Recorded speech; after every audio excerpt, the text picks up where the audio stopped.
Hello, ladies and gentlemen. Welcome to another episode of the Media Boat Podcast, your weekly episodes for us talking about movies, TV, music, and video games, not necessarily in that order. My name is Mike. His name is Matt. My name is Matt. His name is Mike. Thank you for joining us. Today is October 3rd. What day is it? It's October 3rd, Thank you. and it's why I'm wearing pink. For those of you watching the YouTube. And this is episode 403. And we'll try to do a quick one today. Not a whole lot to talk about. So let's just go get going right into it. Well, we got some thoughts in video games and TV, some quick thoughts there. But let's start as we always do at the top with the music section. We start the music section with the Billboard, and we start the Billboard with the Hot 100. And once again, everyone's seeing red, but not the Taylor Swift version, because it's Paint the Town Red by Doja Cat. Yep. Coming in at 2 is Snooze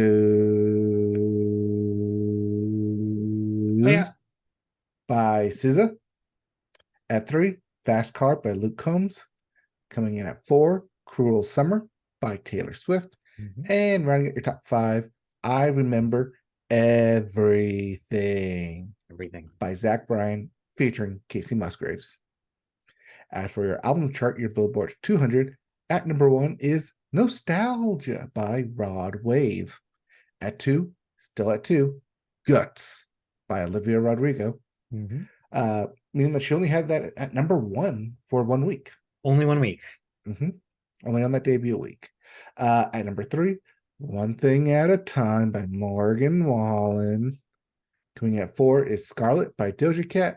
And rounding out your top 5, Zach Bryan by Zach Bryan. If you didn't like any of those albums, we have new releases. Indeed. Starting with Several Songs About Fire by A. Savage. Somewhere Between the Power Lines and the Palm Trees by Dogstar. And if you're wondering why that sounds vaguely familiar, it might be because this is Keanu Reeves's 90s band come back to reunite. Wait, Dogstar is Keanu Reeves's band? Yes, Keanu Reeves was in an alt-rock band in the 90s called Dogstar.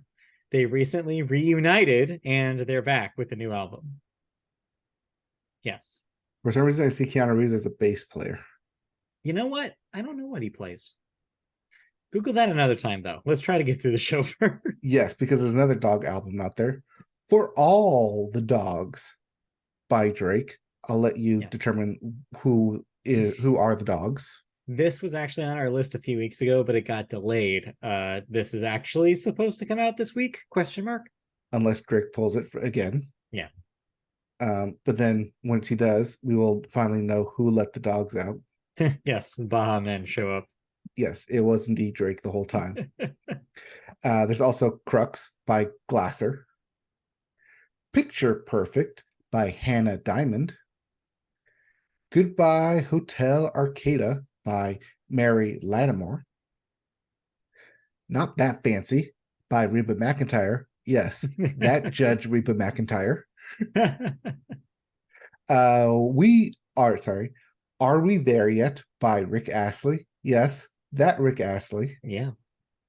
Javelin by Surfin Stevens. Surfin? Yeah, Surfin. You want to try that again? Surfin Stevens.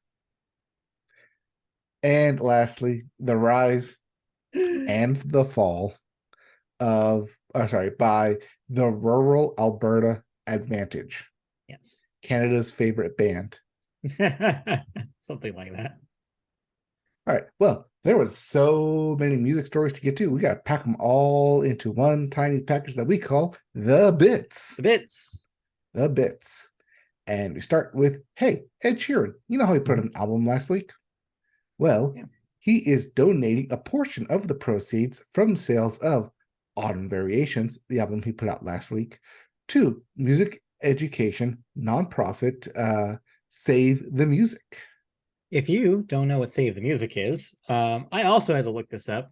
So it is an organization that raises money for educational music classes in your community, including at schools for kids. So if you're wondering why your local schools stopped having music programs and you'd like to change that, donate to Save the Music and they'll help you out. Because writing to your senator will not change that. Probably not. Well, maybe for the next 45 days, it may change that. Very bad. Elsewhere, though, hey, it's that time of year again. It's Record Store Day, 2023 version.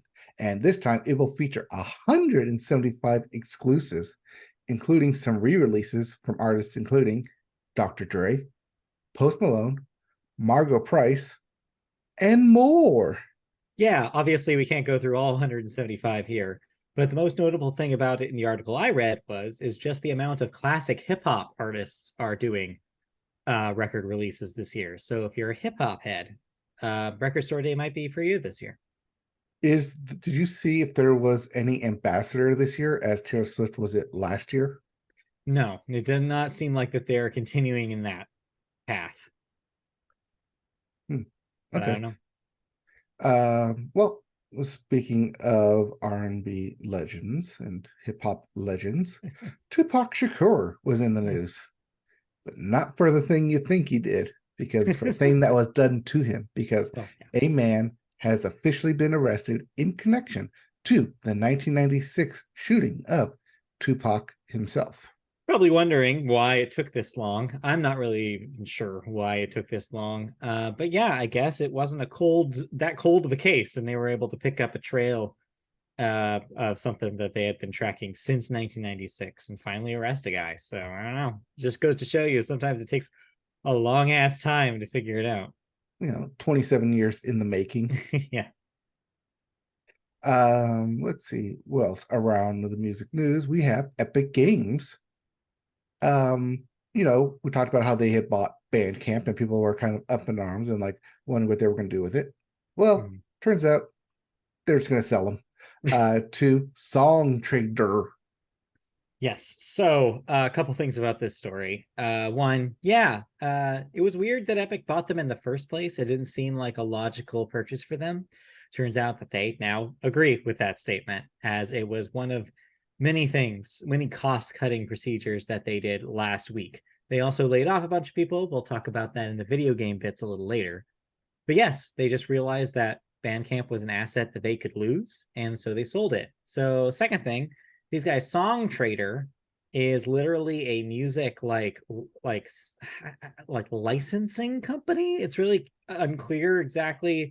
They're not a business that was a storefront for music. It was not what they did. Now they will own Bandcamp, which is a storefront. So I don't know if they're going to take advantage of that. I don't know. They're not a company with a history of doing something like this. So it'll be interesting to see what happens.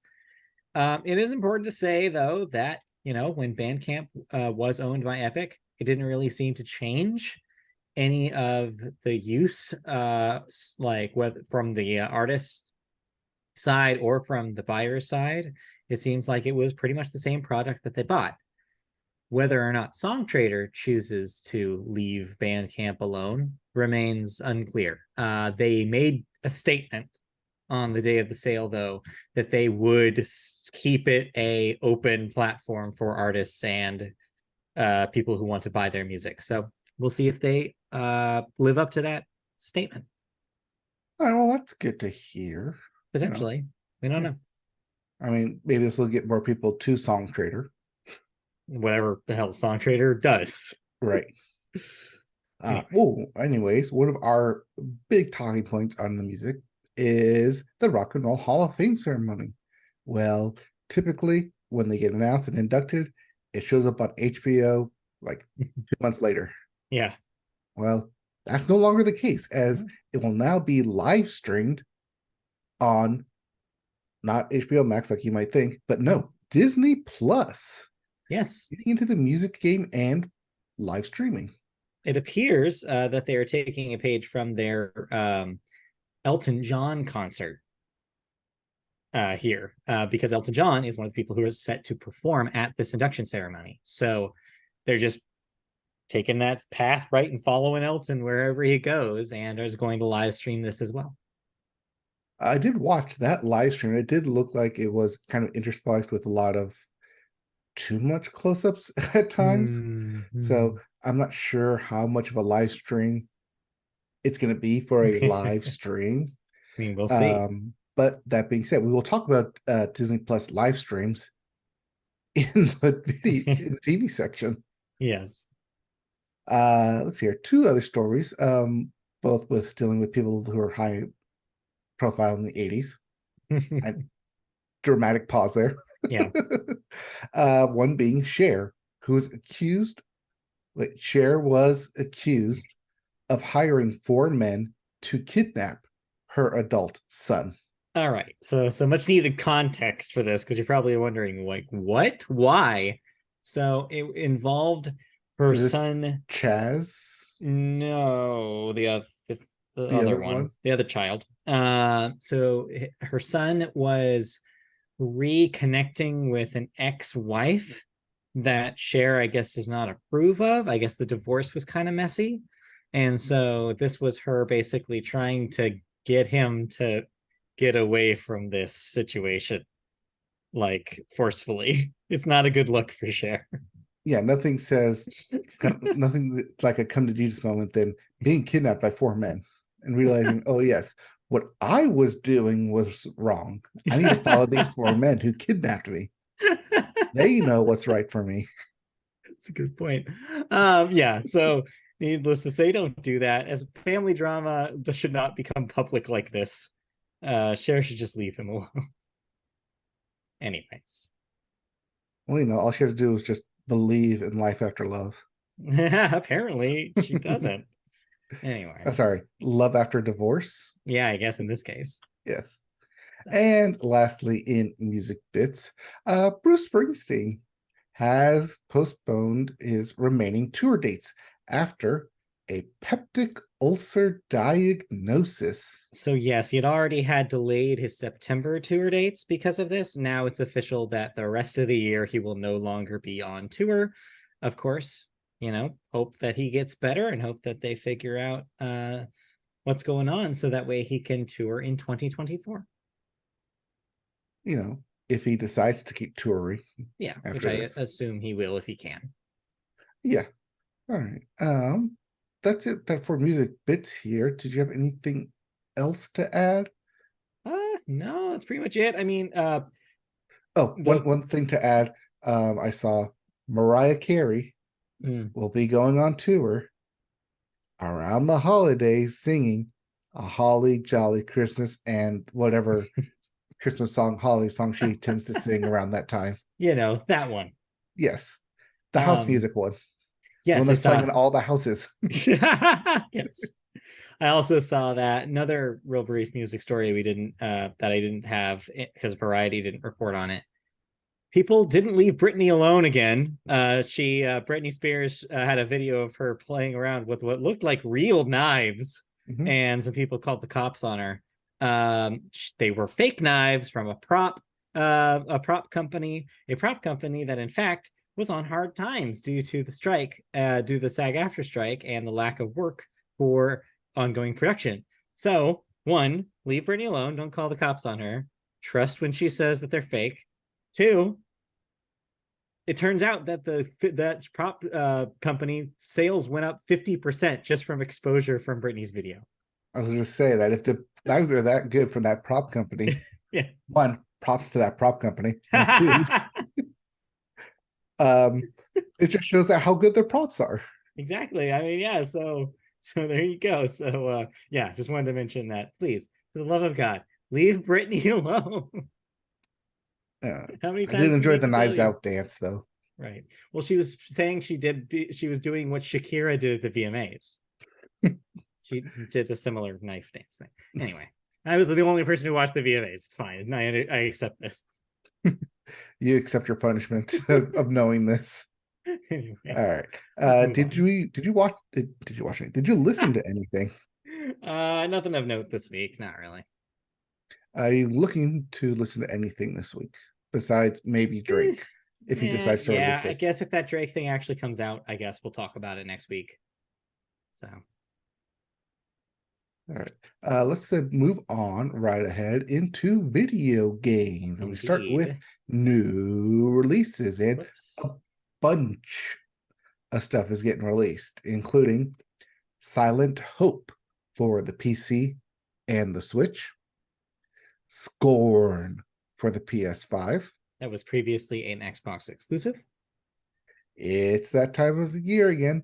NHL 24 is coming out for everything but the Switch. It's hockey season right around the corner because we're in October. Yeah. And I do believe they start in 2 weeks' time, like the puck drops. Right now they're in preseason, but we'll get to that in the sports corner. Indeed. We also have the Lamplighters League for the PC and Xbox Series X. I don't know what that is. I don't know. There's also Disgaea 7, Vows of the Virtueless for the PC, PS4, PS5, and the Switch. Mm-hmm. There's also a new Warhammer game, Warhammer 40,000, Dark Tide for the Xbox Series X, as well as Wargroove 2 for PS5 and the Switch. We also have The Sisters 2, Road to Fame for everything. You got it, you can play it. Wide release there. There's also Front Mission 2, Remake for the Switch. And the Dark Pictures Anthology, Little Hope for the Switch. Yep. Although I think that's more like Little Hope, but Hope. Yeah, this has previously been released on pretty much everything else. This is the Switch version. Yep. We also have Bang On Balls, Chronicles. It's my PC, PS4, and Xbox One. This week's favorite video game title of the week. There's also, and then we have the big releases, or the big IP releases, including Assassin's Creed Mirage for everything but the Switch. This is the return to form back in Damascus for Assassin's Creed. Mm-hmm. We also have Sword Art Online, Last Recollection or Recollection for everything but the Switch. Horizon Forbidden West Complete Edition for the PS5. Means including the original game, plus the Journey West, Forbidden West, Hollywood, whatever it was. Whatever that was Shores. Burning Shores DLC. I got there eventually. We also have Detective Pikachu Returns for the Switch. Yep. And lastly, if you haven't played it by now, chances are you're either avoiding it on purpose or you're just a Switch owner. But hey, no more excuses this time, because Borderlands 3 Ultimate Edition is now out for the Switch. Yep. This coincides with all of the rest of the Borderlands games are also now available on Switch as well. Yep. Well, then let's get right into some video game. And hey, it's the bits again. It's too much. So much, including stuff that we had to roll over from the previous one, including Epic Games, as you mentioned, laying off around 16% of its workforce. Yeah, like I said, it seems like there are some cost-cutting measures happening at Epic right now, despite what we thought, which was that Fortnite was this infinite money generator for Epic. Well, they seem to claim that they're spending more than they're earning, and thus they had to make these cuts. How true that is, who knows? We'll find out when bonuses come around. Exactly. Like, I have a feeling that no, they're just going, the money's just going elsewhere. But yeah, side parallel to that is the next little bit here. Yep, which is that Epic Games has announced plans to increase the price of Fortnite's V-Bucks and some real money content packs as well. It's interesting to see this, especially in the wake of the litigation that recently happened, in which people who have claims that their child accidentally bought something using their card on Fortnite were able to request the refund for that purchase. Well, maybe enough people did that where Epic started actually feeling some pain there. So because of the financial strain of that, plus the legal fees for the Apple court case that they've been in and out of dealing with last couple of years, maybe it just added up all at once. And they were like, well, we need to do something, and let's turn up the volume on Fortnite sales just to buffer our losses a little bit.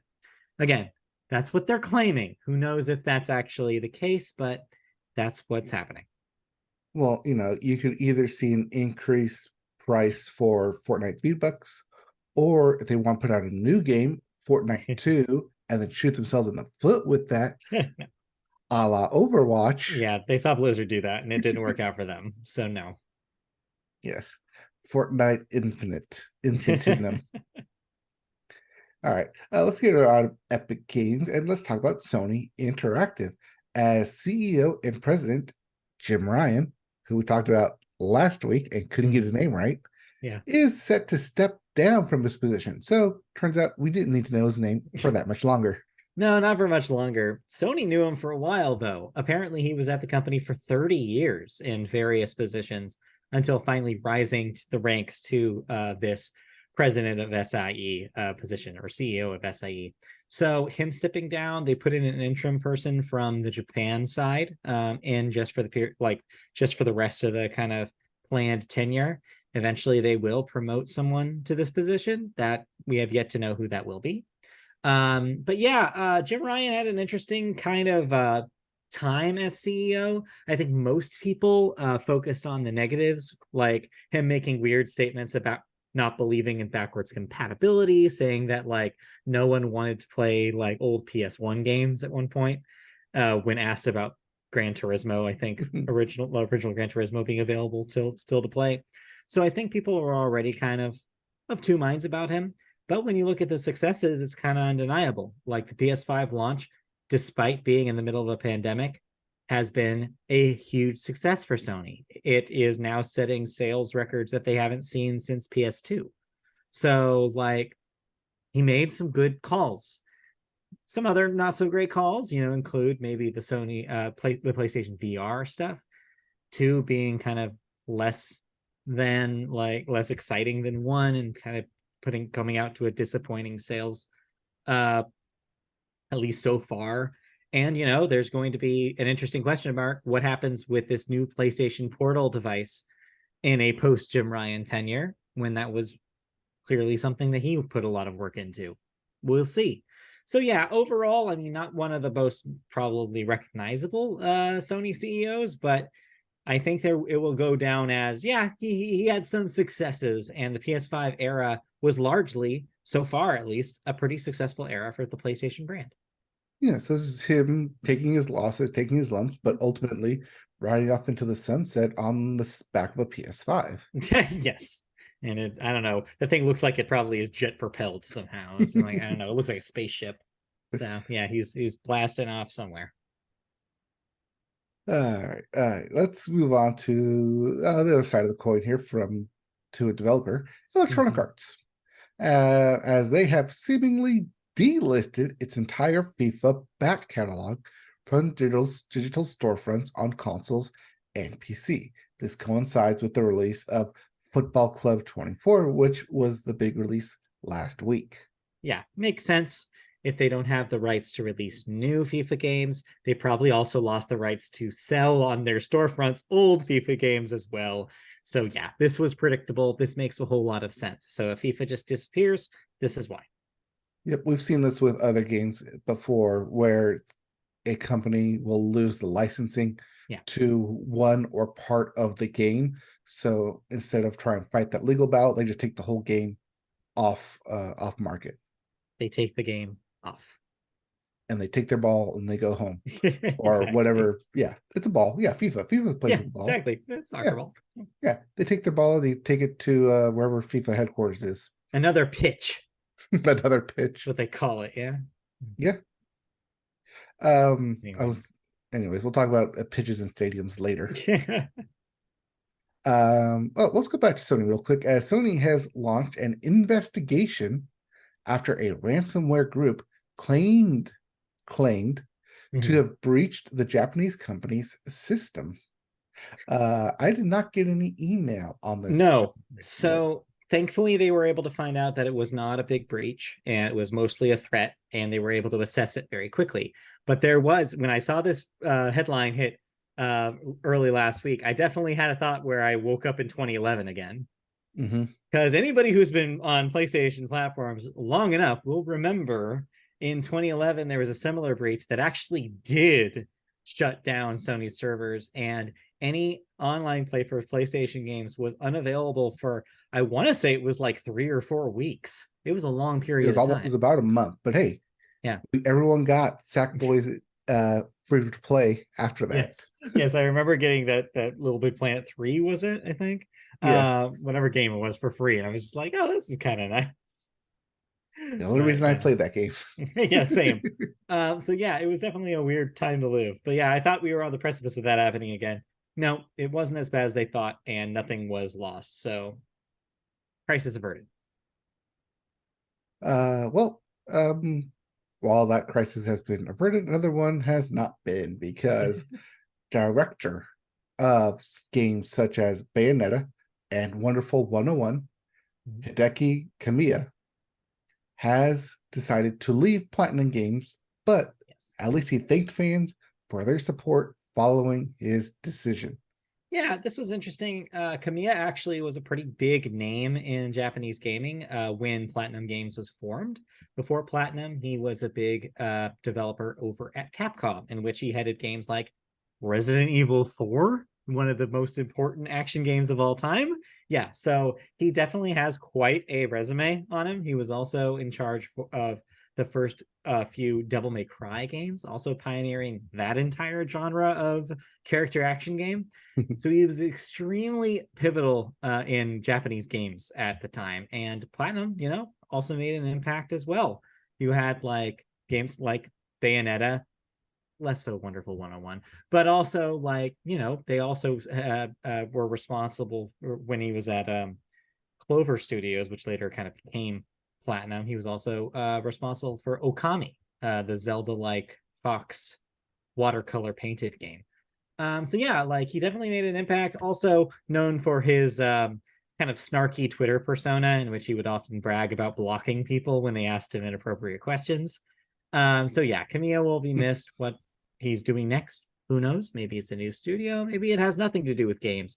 Regardless, if it is a proper retirement, I do believe he's earned it. He's put a lot of important things into in the video game world, and yeah, we thank him for it. Important media and important influence into the world as well. Quite a legacy, especially, we got a remake of Resident Evil 4 this year, which reminded everybody of how good that game is. So yeah, definitely quite a legacy. All right. Let's then any other video game news? That's pretty much the brunt of it. Follow up from last week where the actors did vote to strike.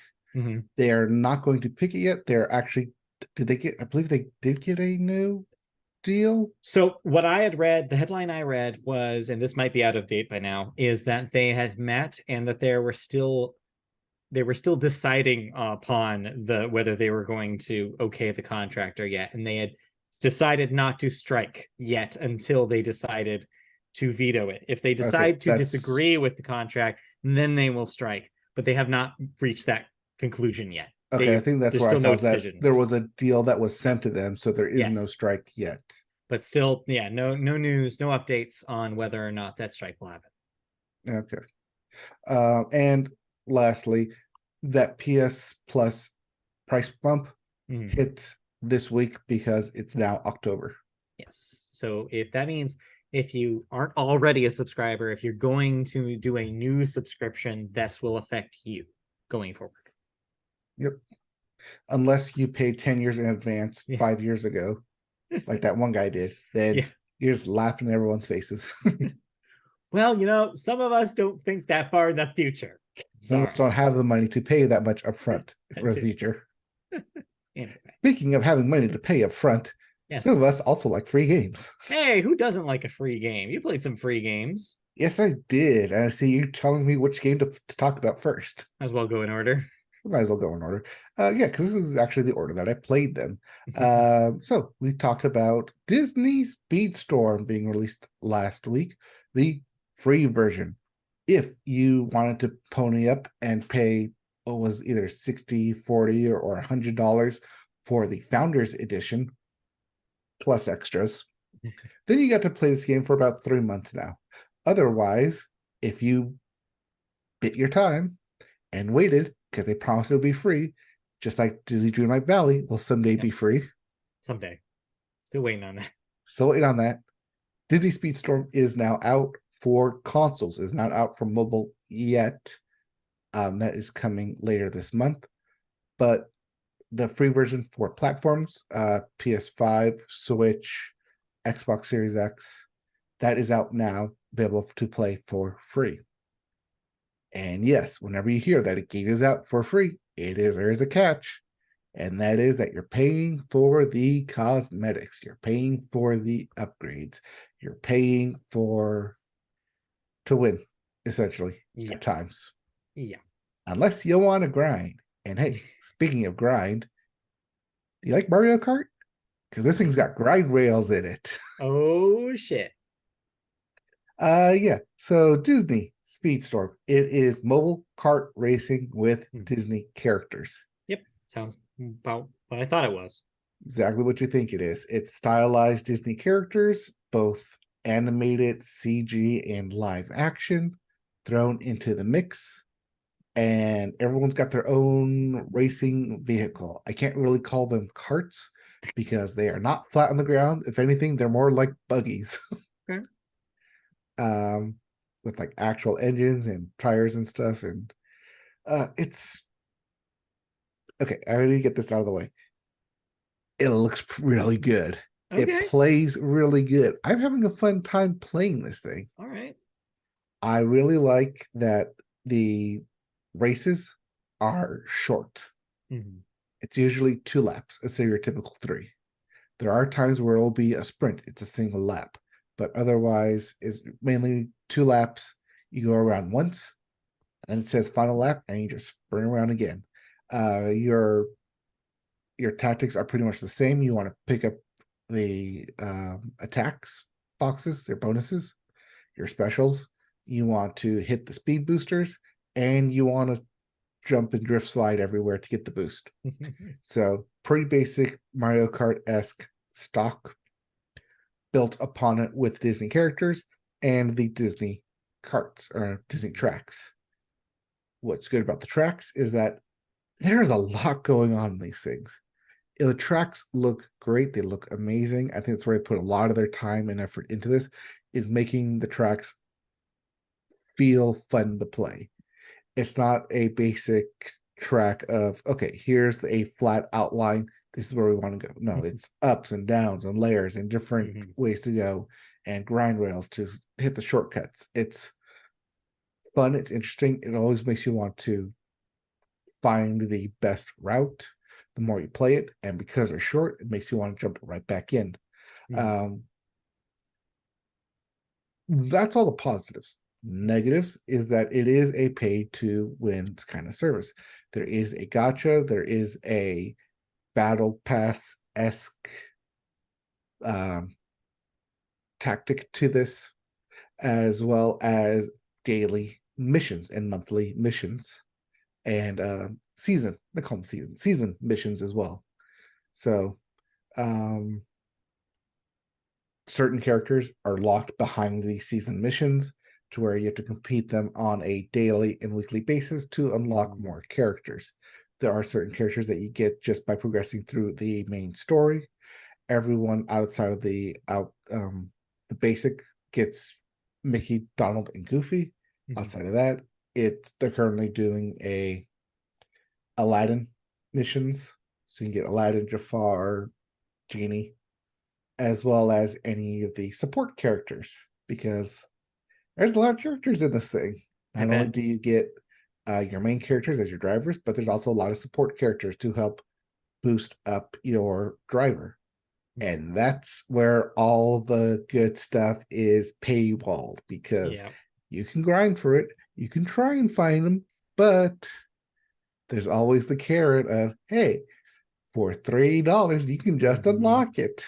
Yeah. For $5 you can do an instant upgrade. For $100 you can get 5 characters and their boosters. Oof, that's steep. Yeah, but it's 5 characters, and if 2 of them are the ones you really want, like you really want to play as Hercules, if you really want to play as Lilo or Stitch, if you really want to play as Figment. Wow, they're really scraping that bottom of the barrel there. Yeah. Wow. Figment. Yeah, you'll pay for it. Well, I won't, but somebody might. Your mom will. She loves Figment. Maybe. But yeah, like I think what you're pointing out is like seems nefarious in a way. It seems like a Western studio finally like grasping what Genshin Impact has been doing with the free to play space, and actually like looking at hey, we can do this too. We can take a lot of notes from Eastern development when it comes to free to play, like gouging almost. I'm looking for a kinder word, but I didn't find one. Like, yeah, it's and you know what? It works. It probably will work because there's like, millions Disney adults that are gonna eat this right up and absolutely just open their wallets to trying to get Figment. Not just that, but adults with kids who think, hey, I may not have a Switch to play Mario Kart, but yeah, I can play this. And once the phone version comes out, I can play this cross-platform with my kid. There honestly, is split screen, there's co-op. It's funny that you mentioned earlier Dreamlight Valley, because this makes Dreamlight Valley seem like innocuous in comparison. Dreamlight Valley's paid stuff is so, like honestly hard to find, is kind of buried, and is completely unrelated to gameplay.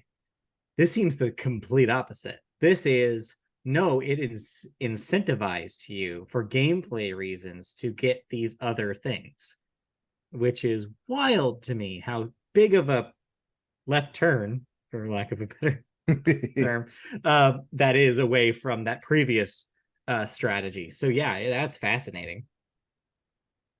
Yeah, I mean, when I was showing this to my doctor, she was asking questions like, hey, this looks like fun. Yeah, sure, I'll play with you. How'd you get this game? Right. It's free. And then the light bulb of curiosity comes out is, what do you mean it's free? It's free. So I had to explain to my doctor, here's where they make their money. Yeah. And if you buy the pass, even though it's $20, you buy that for a year after 4 times, that's 100 at $20 4 times, that's $80. Yeah. It's more than you'd spend for just a game alone. And that's what they're counting on. It reminds me of the moment when Apple on the App Store changed the free buttons to get. Because that's what you're really doing, is you're getting the app. It's not necessarily going to be free forever. You're just getting it now, but you're going to pay. They're going to make you. So yeah. I don't know. Honestly, you might have convinced me to at least try it since it is free, because I am curious about like if it would be fun enough to make that grind doable. The tracks are fun enough, and the races are quick enough. The races, 2 minutes. You're in, you're out, you're done. You don't like you lose, you get right back into it. And I think that's what people are counting. That's what they're kind of counting on, is that if you lose, you can get right back into it. You can grind into it. If you're trying to get more power-ups, or you get more boosters for your character so you can level them up. That's the other thing about this game. There's an EXP system. There's a level up system. Of course there is. Of course there is. There are cosmetics for both your racer and your vehicle.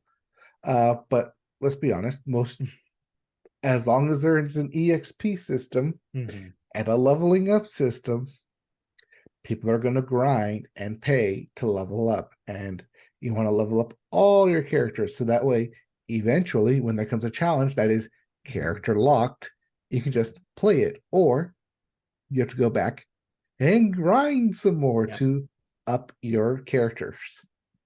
So now that we basically know what this is, last question before we move on that I need to know, burning question here. Who's your main? Who are you rolling with?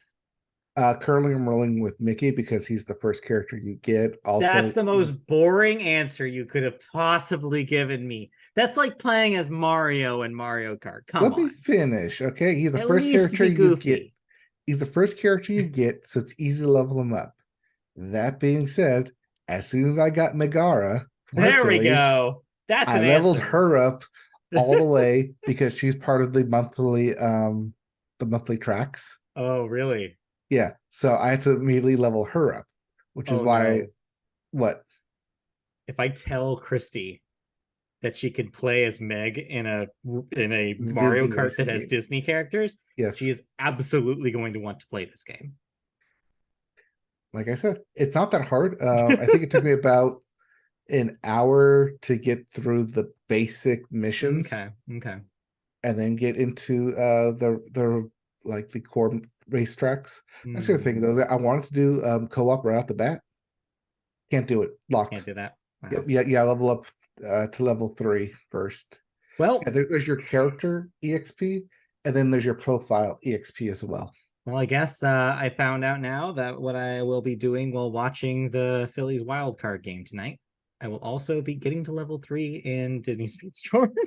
Yep.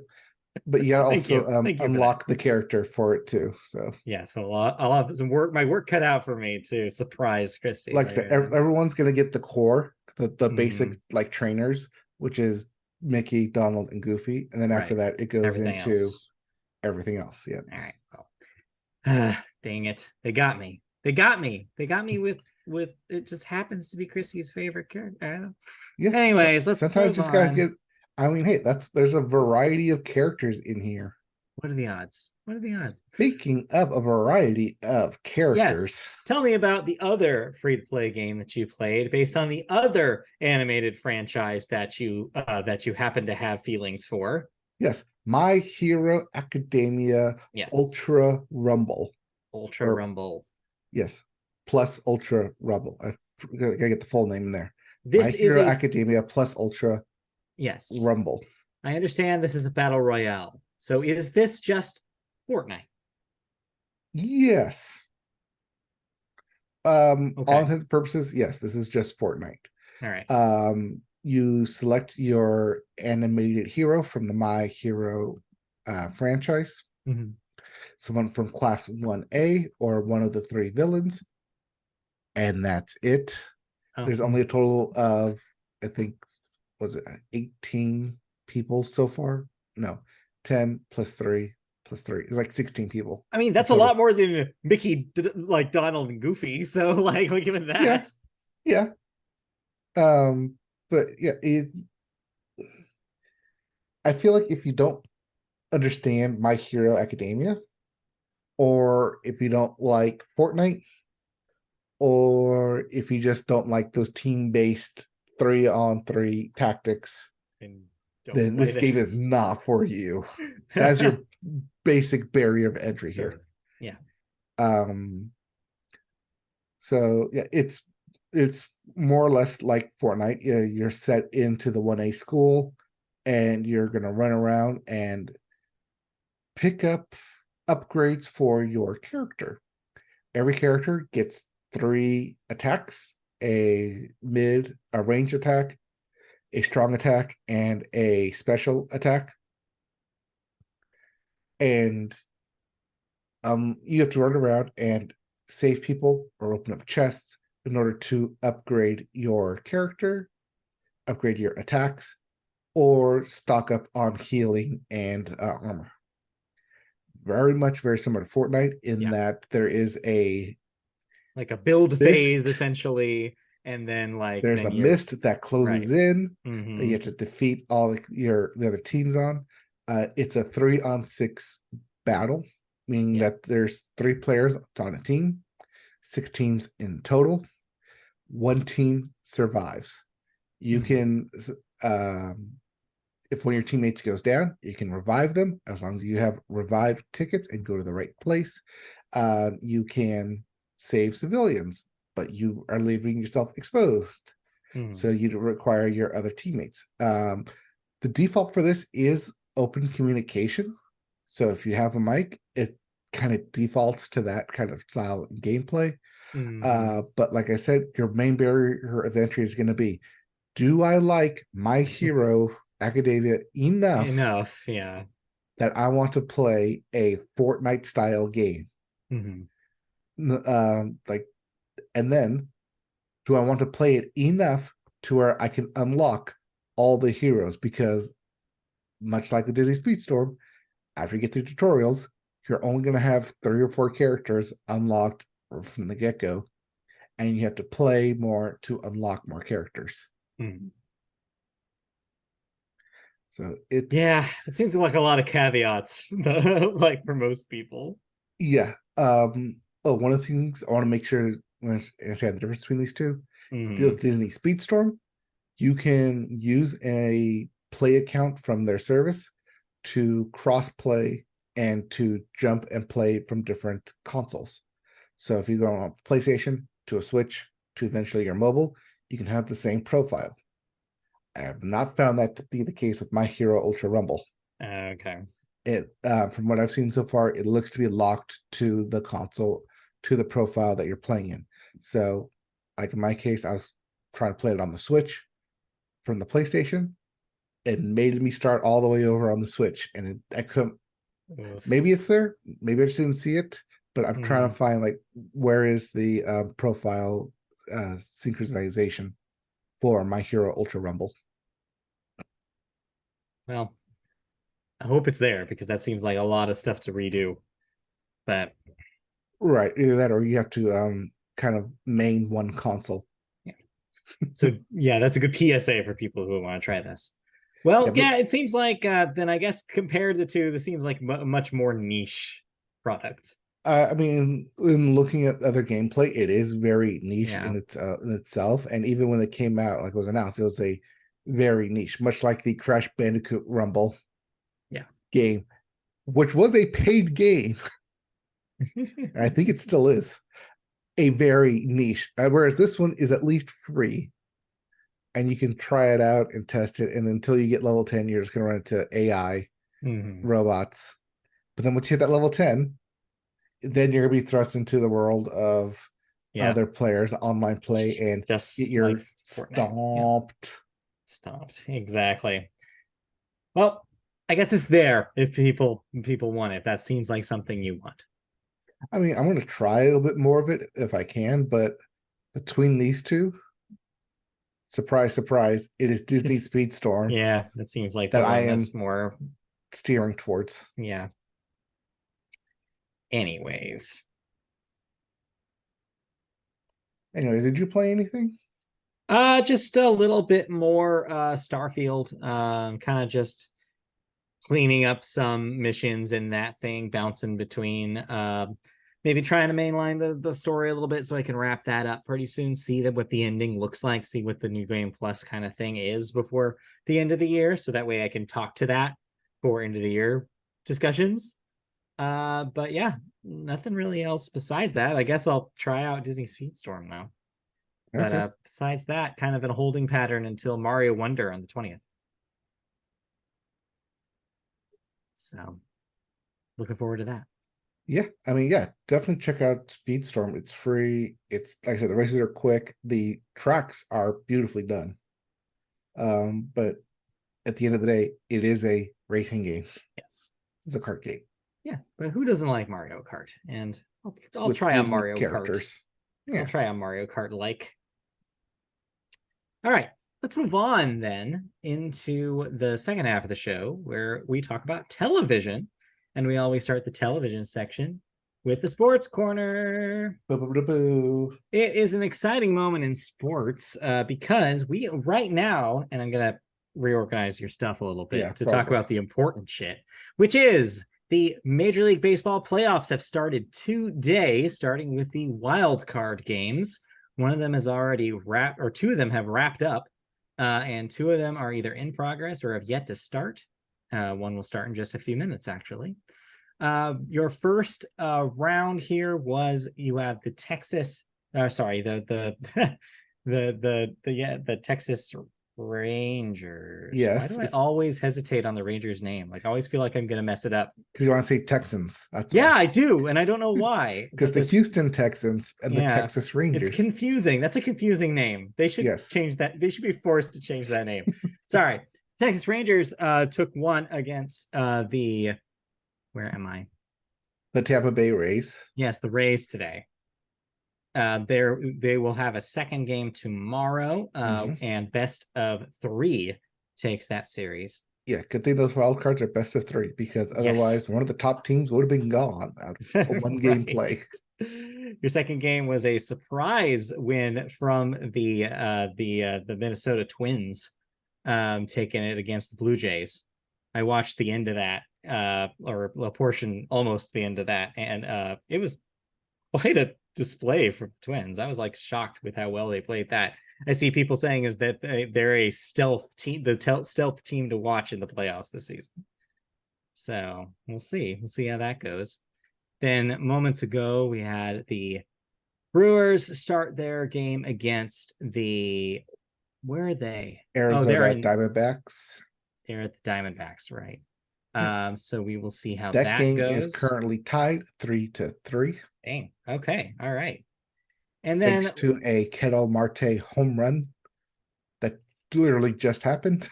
Yes. Well, there you go.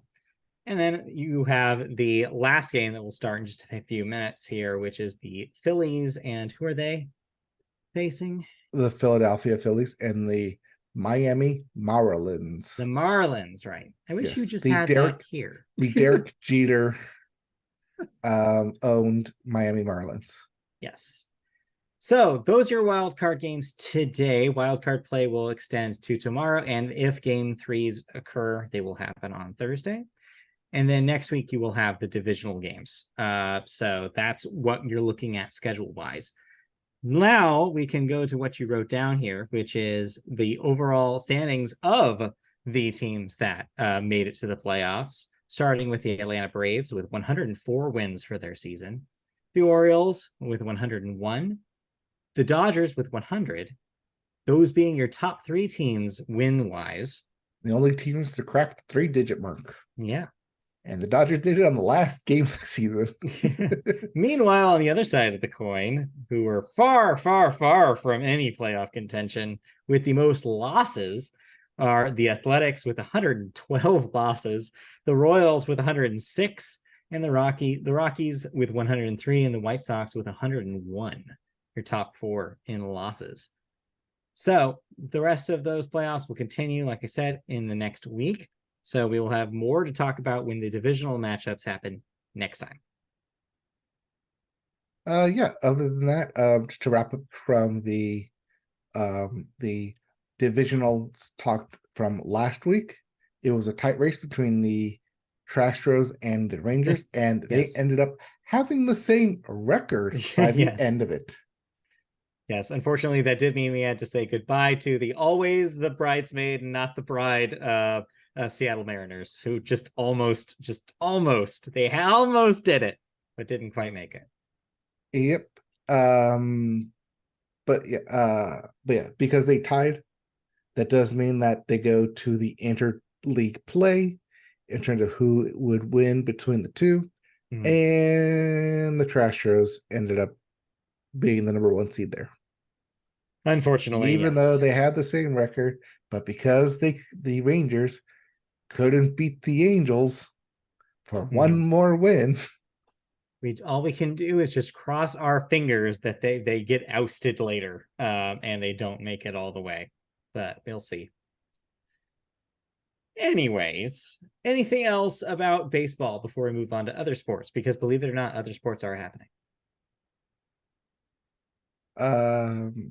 Yeah, other sports are happening. Okay, let's move on then. I guess that answers my question, sort of.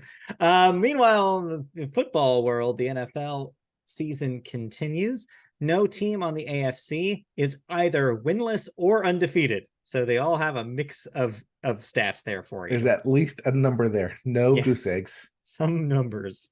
The Eagles and the 49ers are the teams that remain undefeated. The Bears and the Panthers are the teams that remain completely winless. Good note to that. Eagles and 49ers, the two teams that made it to the NFC Championship game last year, turns out once again, are still good and they remain undefeated. Meanwhile, the Bears and the Panthers are currently winless. It is of note because the Panthers traded their number one pick next year to the Bears in order to get last year's number one pick, Bryce Young, which means that if the Bears continue this trend, they will have the number one and the number two pick in next year's draft. Oh, Lord. What have they done? Well, we'll see. But, they're in the Caleb Williamson draft lottery right now. Yeah, I guess. Meanwhile, over in NASCAR, it's your favorite time of year. It's time for the Roval. The Roval 400 will eliminate 4 drivers from contention. 4 drivers are on the bubble, including our favorite watermelon man himself, Ross Chastain. But hey, anything can happen in Charlottesville at the Roval, and that's this week. After that, they've dropped to 12 drivers, or 16, 12. They're at 12 drivers now. They'll drop to 8 drivers after the end of the weekend as we get closer and closer to the championship in Phoenix. And we'll see what happens there. Meantime, the WNBA finals are happening. Your number 1 seeded Las Vegas Aces will be against your number 2, the New York Liberty. Meanwhile, Tom Brady has joined the Las Vegas Aces ownership. His ownership was approved. Yeah, wow, weird. Yeah. But yeah, these are also the top 2 teams that were picked preseason to make it to the finals. And what do you know? They're here. It is no surprise because 5 out of the last 8 number 1 picks are playing in either of these 2 teams. Goes to show you right there. And then your rookie of the year in the WNBA ended up being Aaliyah Boston, and your MVP was Brianna Stewart. So congratulations. Although your finals MVP will probably be Brianna Ionescu, who plays on New York Liberty. Yeah, fair enough. Then lastly in sports here, Europe won the Ryder Cup 16.5 to 11.5 points. Yep, it was a big sweep. There was lots of complaining amongst the U.S. teams, especially those of who were chosen, and mainly those who were not chosen. Yeah, well, yeah, of course. So it'll be interesting to see what happens in 2 years when they play in New York. All righty. Anything else in sports that we need to clean up before we move on to television news? Because we are in October, that means 2 seasons will be starting, both the NHL and the NBA season. Yes. The NBA season will begin at the end of the month on October 24th in 3 weeks. Okay. Whereas the NHL season will begin on October 10th, next Tuesday. So we'll have a big hoopla about it next week. All right. Well, look forward to that. In the meantime, let's move on to our television stories of the week. And our first story is a nice follow-up to that WGA deal we talked about last week. Yeah, so since we talked about it last week when it broke, we're not going to talk about the WGA deal this week. They are still voting on it. They have not ratified it, but they will. It pretty much is a guarantee that they will, because people are starting to return to work. Yes, and both of our stories are about that very subject. And the first story takes us to late night television, as the talk shows are returning after a 5-month absence brought on by that Hollywood writer's strike, where actors meanwhile will begin talks that could end their own long work walk-off. Those talks happened today, I believe.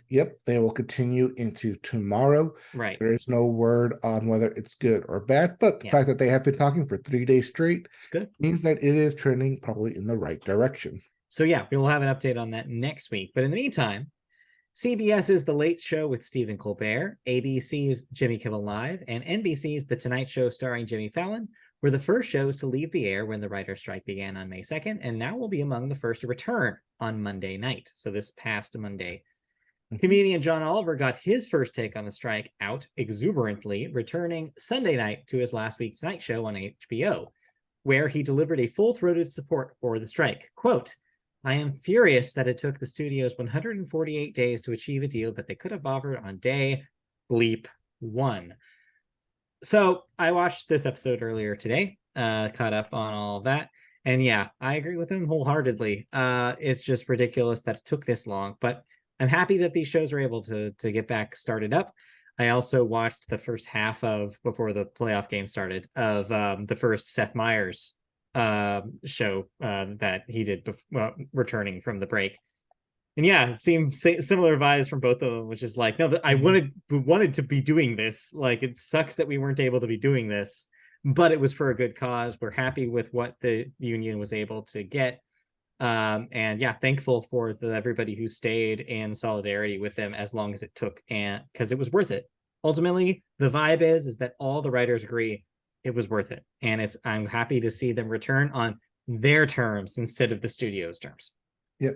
It is also of note that while they will be hosting their late night show, actors still cannot come on the show to promote their projects. So I imagine you're going to see a lot of authors doing interviews. You're going to see a lot of like Neil deGrasse Tyson was out, like celebrity lights. Right. People who are not members of SAG as well. Yep. You might see some game show hosts if they're not SAG members, like that kind of tier of celebrity. So we'll see what happens there. So maybe skip the interview segments. On the flip side of this is, of course, scripted shows that are not late night talk shows, which include, sitcoms, dramas, etc. Well, the good news is that a number of their writers' rooms were either shut down or delayed by the strike in May are also ramping back up and are expected to be up and running early this week. According to sources, going back on Monday are the writers' rooms for ABC shows, including Abbott Elementary, Grey's Anatomy, and Criminal Minds: Evolution, which is a show I just found out existed.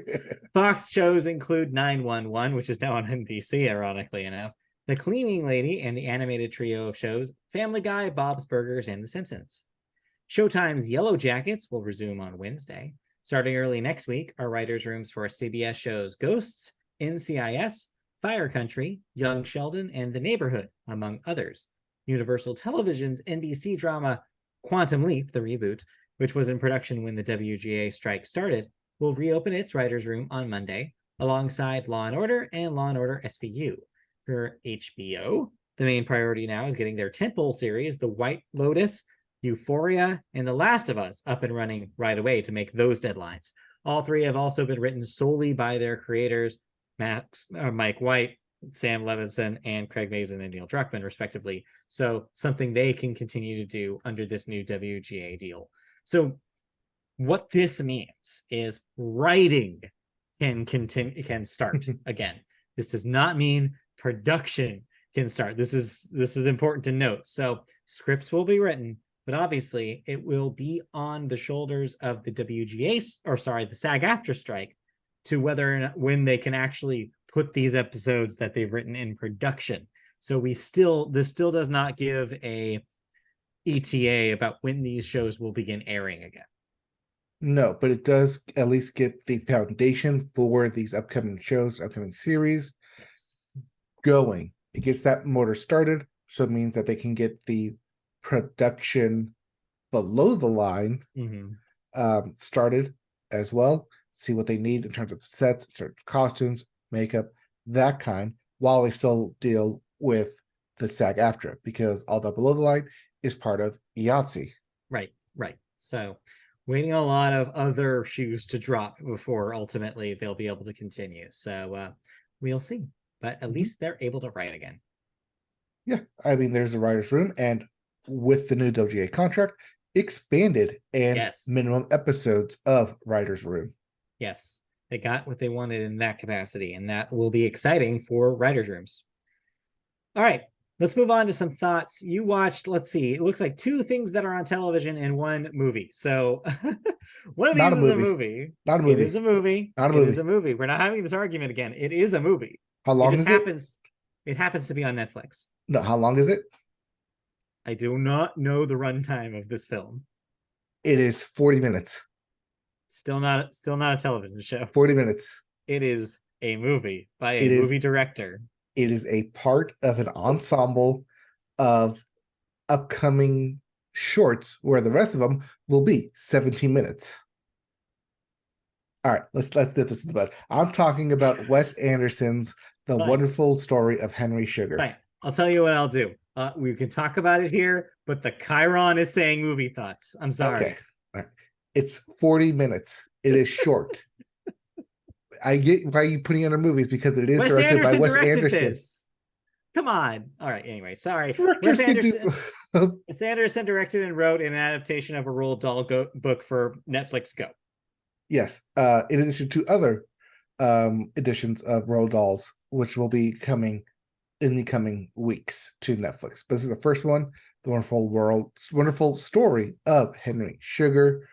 And honestly, 40 minutes for this is the perfect bite-sized thing to get anyone interested in Wes Anderson before you put them to an actual theatrical release, like Asteroid City, like Budapest Hotel, like Moonrise Kingdom. That 40 minutes, it's got all those Anderson tropes, looking directly to the camera, talking directly to the audience. Yep. Characters moving in a play-like fashion, as well as a pastel-colored world, and actors that you know, like big-name actors in this thing. Yeah. So it's funny, it's goofy. I don't know if it actually makes sense, but for the world that is, 1, a Roald Dahl novel, and 2, a Wes Anderson film, it kind of is a good married couple that this thing kind of exists. I think the fact that it is 40 minutes does mean that it does run pretty fast and it does go through quickly. That being said, like I said, it's a good barrier of entry because either you like Wes Anderson's style or you don't like his style. Quick and if side you've never note. liked his style and want to get a taste of what his style is, I think it's a good entry level. Quick side note, I just wanted to mention this is not his first time adapting a Roald Dahl work. The Fantastic Mr. Fox is also a Roald Dahl story. Yes, that's actually the first one that I introduced my doctor to. And then she's like, oh, why am I so captivated by this? But yeah, it's out there. It's interesting. It deals with weird subject matter and may or may not be a true story. Probably not a true story, but at least it's framed in the way of a based on a could be true story. Especially when you have Ray Fiennes as Roald Dahl in this story, talking about the story of Henry Sugar, who is reading himself a story about a character. So it has that Wes Anderson 3 layers deep kind of novelty to it. Yeah. But it's fun. It's interesting. It's also kind of like a in your face. What does it mean to be successful in money, and what does it mean to have like infinite money? Okay. Like where does the joy come from it? So yeah, it's definitely, it's on our list. We plan on checking out this and the other adaptations that are up on Netflix. Instead, what we did this past weekend was we put in her DVD copy of Wes Anderson's first movie, Bottle Rocket, because I hadn't seen it. It's a weird little movie, is what I will say about that. I think the one that followed that, Rushmore, is better, but there's interesting things. There's things to like about Bottle Rocket, but it is a weird, lumpy script, and you can tell that he refined his storytelling abilities later in his career. There's a lot of Owen Wilson's fingerprints on that one as well. So, but yeah, it's a fun time. But yeah, we do plan on jumping into this one and the others as well. Yeah, like I said, these are on Netflix, so they're kind of bite-sized, they're easy to access. And it's like I said, it could be your intro to Wes Anderson's little Sounds like it. quirky little world. Yeah. Well, cool. What about the other thing? The other things you watched on television, actual television shows. Our actual television show wrapped up season 4 of Harley Quinn. Technically, this has been on my list. I just finally ended up catching up with it Yeah. because it is one of those shows where I like the writing, I like where the subject matter, I like where it's going, but I also like binge watching this thing because trying to watch it on a weekly basis can be a struggle. I had this exact same experience. I watched about half of this season so far, and I completely lost the plot for the second half, so I need to go back and catch up. So yeah. Oh yeah, it definitely goes in weird places, especially when this season has Harley Quinn siding with the Bat family. Right. Poison Yes. Ivy has the Yeah. head of the Legion of Doom. It's an interesting choice, and I see what they're going for, but yeah, I'm really curious to see how they wrap that up. Yeah, it's not going to wrap up where you think it's going to wrap up, and also it's not going to be a whole lot of the dynamic that you think it's going to be, where it's a workplace dynamic of, well, we're opposites in work, but Mhm. we still love each other at home, like in our private lives, and how I think that's where they really want to go, where of how do we play on this dynamic between Harley Quinn being a good guy and Poison Ivy being the villain, and how their work clashes, but they're still in a relationship in their private life. Mhm. That level, I think, goes out the window about the third episode, fourth episode, and it gets very kind of muddled, especially when there is a time travel episode and it feels like they're trying to shoe in an ending for it. That being said, it's weird when your main character of Harley Quinn is not the focal point, and instead Poison Ivy is more of the lead in this season. It feels like, and I think more of who character I want to see going forward. Mhm. It's yeah, it's definitely an interesting thing for season 4. Fair enough. Now, does this make sense? Does this make sense as a good launching pad into the spin-off that is upcoming? That's going to be all about everyone's favorite character, Kite Man. No, actually. Did you know that that was happening? That's a real thing that is happening. I think we talked about that. Yeah, I Yeah, think we did but talk about this. yeah, I didn't. No, that's not a launching pad for it. Well, get ready. Anyway. Anyways, yeah, it actually ends on a very cliffhanger of a season ending. Uh, not where I thought it was going to go, but also in the same vein, nobody really dies in the comic book world. So, No, no, it's true. except for Batman's parents, they are definitely dead. All right. Anyways, let's move on. Anyways, let's go full circle here. Well, did Yes. you watch anything before we go full circle? I guess I don't really want to have much to say about these, but I will mention that we started watching them. Last week saw the start of both new Bachelor spin-offs, including yet another season of The Bachelor in Paradise, which we are new to. It's perfect match for Bachelor. Or I guess I should say perfect match was them doing Bachelor in Paradise. I just didn't realize that. But anyway, but then more importantly, though, was the beginning of the Golden Bachelor, which, yeah, is exactly what we figured it was going to be. It's a bunch of old ladies trying to woo an old man. And yeah, that's what you get. So if you're sick of seeing 20 to 30 somethings on this kind of show, and you'd rather see your parents' age, well, now you get that. If that's something you wanted, now you have it. Or if you were parents initially watching The Bachelor, now you can probably appear on The Golden Bachelor because you Yeah, are of that maybe. age. Yeah, could be. So yeah, I don't know. It's a weird thing, and I'm not sure how long we're gonna stick around with the Golden Bachelor. I think some people are being very charmed by it. We definitely are not. We're not sold quite yet. So we'll see how long we stick around for it. It's because you didn't do a fantasy draft this time. Yeah. Oh, and this is not new in any way, but I want to mention it because it is a zeitgeist right now. Are you familiar with the zeitgeist of Max's British import Naked Attraction? No.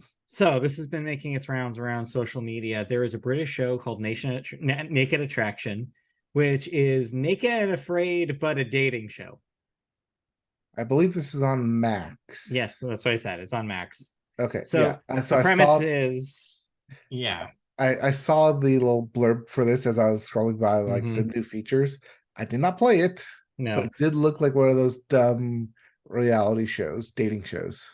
So dumb is not exactly the word I would use. It is fascinating, is what I would call it. So, because on its surface, it seems like, wait, what? That's a television show that exists? But then when you actually give it a try, it's actually smarter than you think it is. The premise basically is the contestant is given a choice between six people that they are interested in, whether they're interested in men or just women, or if they're bisexual and they're interested in a mix of the two. But the way that they are presented to them is they are naked. And they are shown the naked, like, and I mean completely naked. I don't mean TV naked. You get to see everything on this show. This is the first time I've ever seen a show on streaming take advantage of the freedom of streaming in the most extreme way possible. You are seeing full naked bodies on your television. Full frontal. Yes, full frontal nudity. Sometimes full rear nudity, if that's something you're into. So yeah, they are seen in gradual steps. So at first you see only to the waist. Then they then based purely on looking at the bodies first, they then make one person to cut. Then they move up the shield and you get to see from chest down.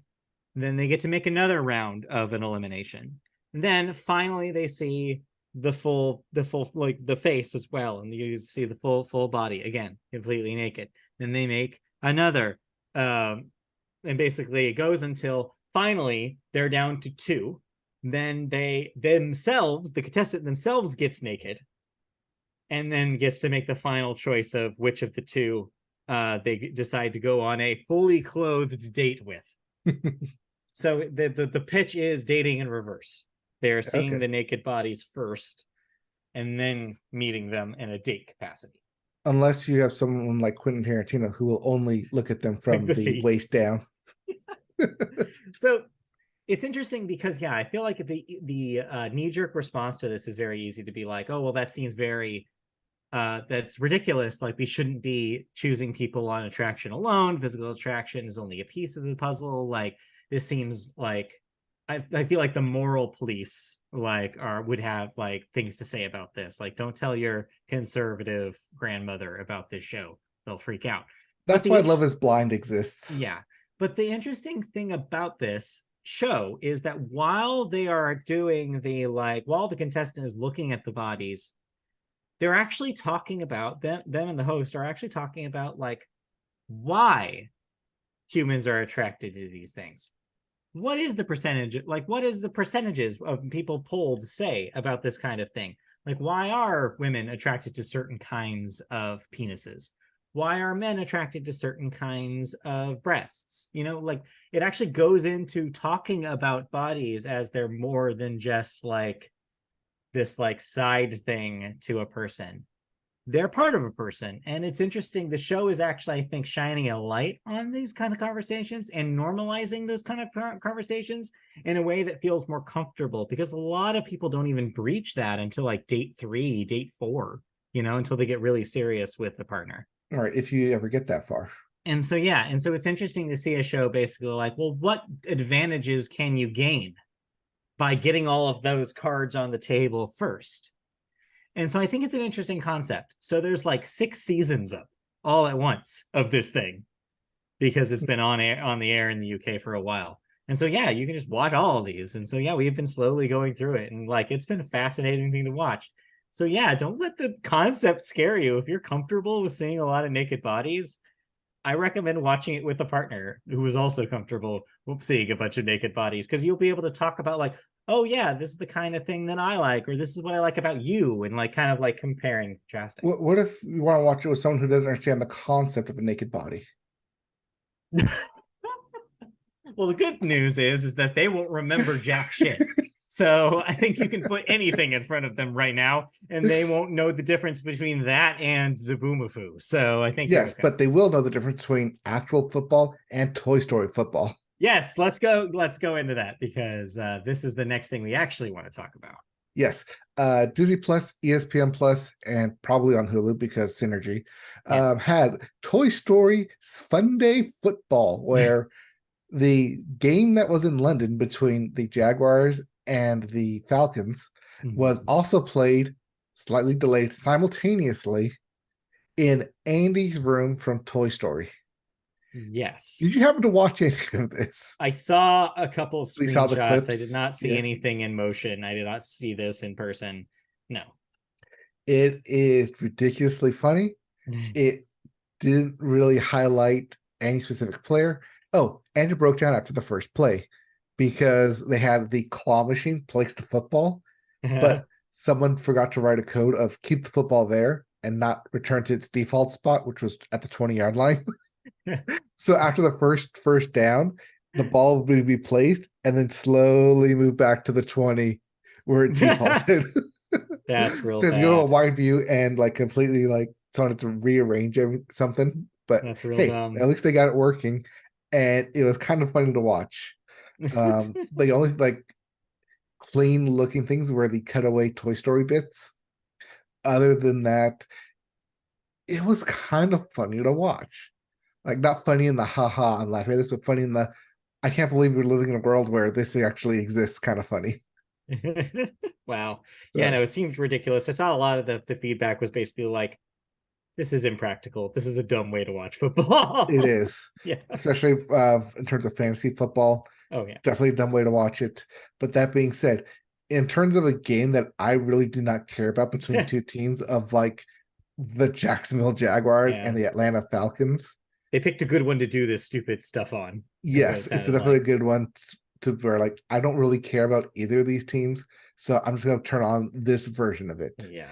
I do think it's better than the slime version that Nickelodeon did. Although that one is more of an overlay and this one is a full-on CG fest. Right. I think that's why maybe the overlay works a little bit better, because it's just effects on top of the actual game. You're not sacrificing the actual game for it.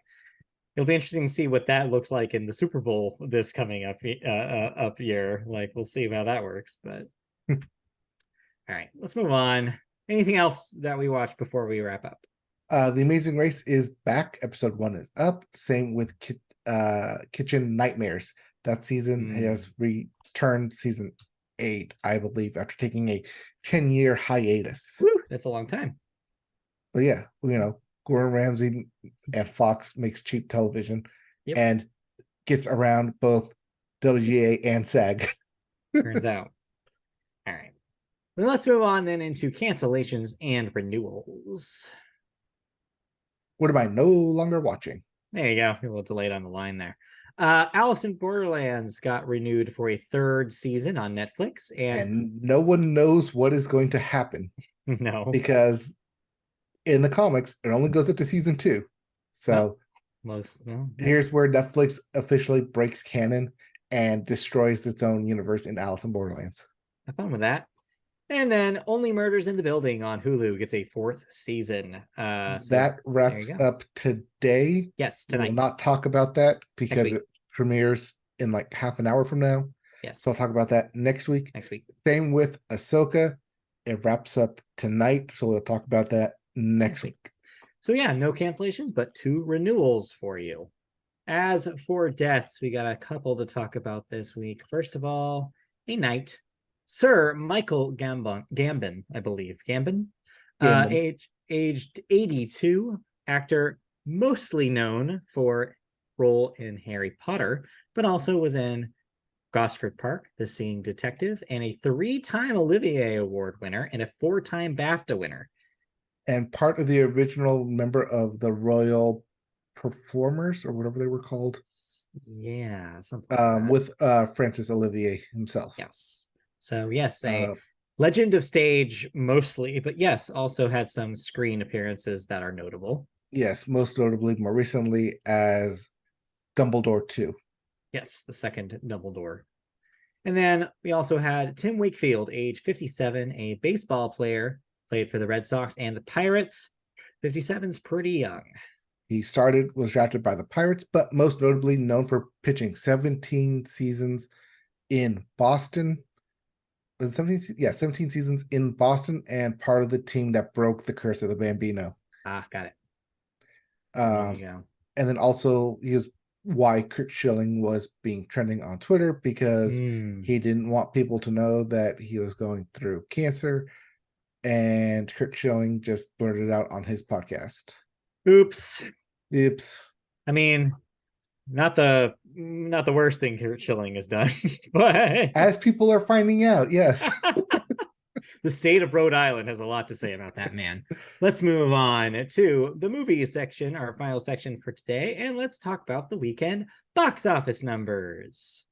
Your number one movie was, of course, Paw Patrol, the Mighty movie, which debuted to a mighty $23 million this week. So a lot of families bringing their kids to that one.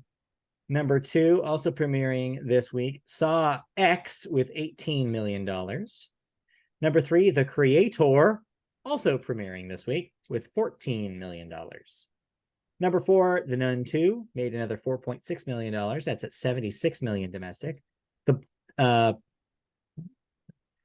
out top five. Yeah. Okay, there we go. And rounding out top five, The Blind, $4.1 million for total. I guess that was also a wide premiere. 4.9 total domestic. That is also your religious movie, as that is Phil Robertson, the TV star. Got it. In case you're wondering how Dumb Money did this week, way down at number 7 with only $3.5 million. Sounds pretty dumb for money in that case. All right, let's move on to new releases. We have 2 this week going wide. We have the Exorcist sequel, The Believer, for more October horror vibes. And then the obnoxiously long 3 hours and 3 hours 30 or 3.5 hours.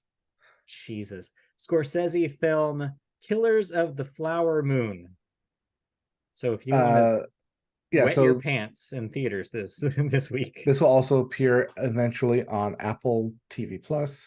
I would just wait until that happens so that way you can go to the bathroom at a reasonable time. I believe that's coming at the end of the month. There's also a movie from A24 called Dix the Musical. I've heard of Dix the Musical. I've seen creeping into my feed.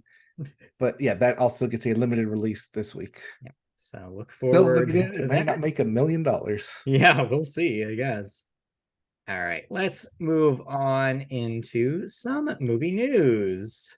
We start our movie news with a music story that is also a movie story. We've done this for Taylor. Let's do it again with Beyoncé, as Beyoncé is following in Tay-Tay's footsteps by unveiling her own full trailer on Sunday for a forthcoming concert film based on her blockbuster 2023 tour. In her case, the Renaissance World Tour. The film's formal title is Renaissance, a film by Beyoncé, following how she's stylized her other visual accompaniments to her albums, Beyoncé and Lemonade. The singer has opened ticket pre-sales at theater chains already, including AMC, who's also backing this, just like they backed the Taylor film, Regal, and Cinemark. It will hit U.S. theaters on December 1st.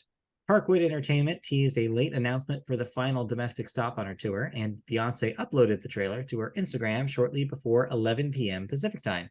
She captioned the post with the lyric, "Be careful what you ask for, because I just might comply," which is from her song All Up in Your Mind. An auction for the hybrid project was teased to the major studios and streamers in mid-September. Beyoncé chose an unconventional deal template forged by AMC and Taylor Swift in August. So it was Taylor who set up, basically teed the ball, and then Beyoncé hit it off.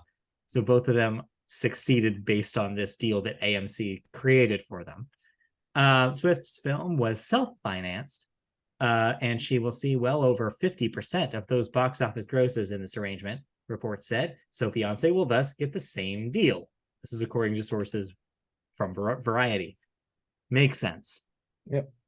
Especially when there's not a whole lot of movies coming out, since we have strikes and SAG is still going on. So stuff that's in the can still can't be promoted. So it's not going to be put out.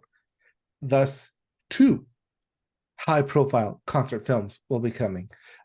Thank you, Taylor Swift, for laying the groundwork for Beyonce. Taylor walked so Beyonce could fly. Something like that. I mean, I think this is just game recognizing game here. It's just like they're both probably, arguably, the only artists in the world right now that can do something like this. And they both are doing it in the same calendar year, 2 months between each other, which is wild. But hey, they can pull it off. And I'm glad that they can. So yeah, I will be able to report back shortly in about 2 weeks' time about my experience with Taylor Swift's concert film. I have yet to buy tickets for Beyonce. I'm not sure if we will. I don't know if Christy is down, but yeah. You're not a part of the Beehive? Not as much, no. But yeah, so we will see ultimately how this does. We have till December. Pre-sales is up right now, but yeah, you have until December to decide on Beyonce. Well, got that in the bag then. Let's move on to the second story in film this week, which is a little bit of a follow-up to the story we talked about, where Marvel's in-house VFX artists joined IATSE. Well, now visual effects workers at Walt Disney Pictures proper have voted unanimously in favor of unionizing with IATSE as well, in an election held by the National Labor Relations Board. The 13-0 vote comes just weeks after VFX workers at Marvel did their vote, during, of course, the ongoing, or in this case, as of the writing of the story, ongoing WGA and SAG-AFTRA strikes, as the guilds continue to seek their fair contracts with the producers. Mac Robinson, a VFX senior coordinator, said, quote, "For so long we've wanted the same protections as everyone else, but there was no hope in sight. Winning this election was a long fight, but I'm proud to say it's been won by each and every VFX worker wanting a brighter, sustainable future," end quote.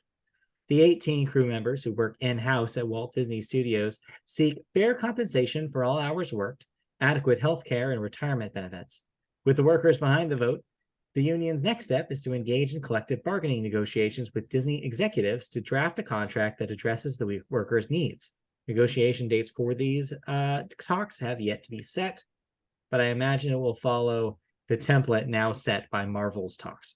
Yep, and just like with those Marvel VFX workers, this one is also unanimously 13-0.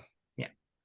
But yeah, now Disney's just going to have a template, a blueprint, and just say, hey, here's the exact same thing, which can be good, can be bad. But I think that since the WGA just got their own deal done, look for that to be the template going forward. Yes. Historically, that is how it's worked. So historically, the odds are in their favor, certainly here.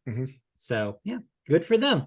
Of course, again, we will continue saying this until it happens. This does not solve the labor problem in visual effects, because so much of visual effects work is contracted. Unless the contractors figure out, are able to get deals like this going, we still will have a labor problem in visual effects, especially on Disney films. They're the worst perpetrator of this. They contract out all this work because they're trying to avoid union shops. So it'll be interesting to see if we get smaller unions propagating around these contractual studios. So Disney will have no choice then to interact with unions. That's the hope. So we'll see. Yep. Like we said last week with Marvel, it is the in-house production sites. Right. This is in-house for Disney. Yeah. So good for them, but hey, it's only the beginning. We'll see how it works out. But the beginning for them and the end for us. Yes. Thank you for joining us. That will wrap up this episode of the Media Boat Podcast. We will be back next week for more. Like you said, we'll wrap up this season of Only Murders in the Building. We'll talk about maybe that Drake record. I don't know. And we'll talk about all sorts of other stuff. I know it's October here in our household. We'll probably start watching some spooky movies. So maybe we'll talk about those.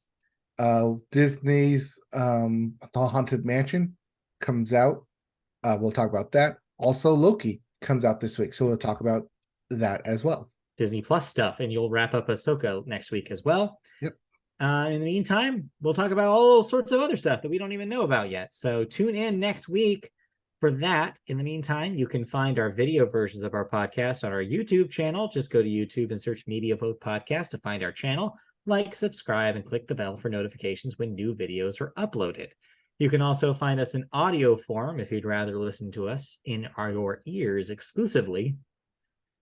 And on the podcast services such as Apple Podcasts, Google Play, Amazon, iHeartRadio, and Spotify, as well as any other services that I missed there.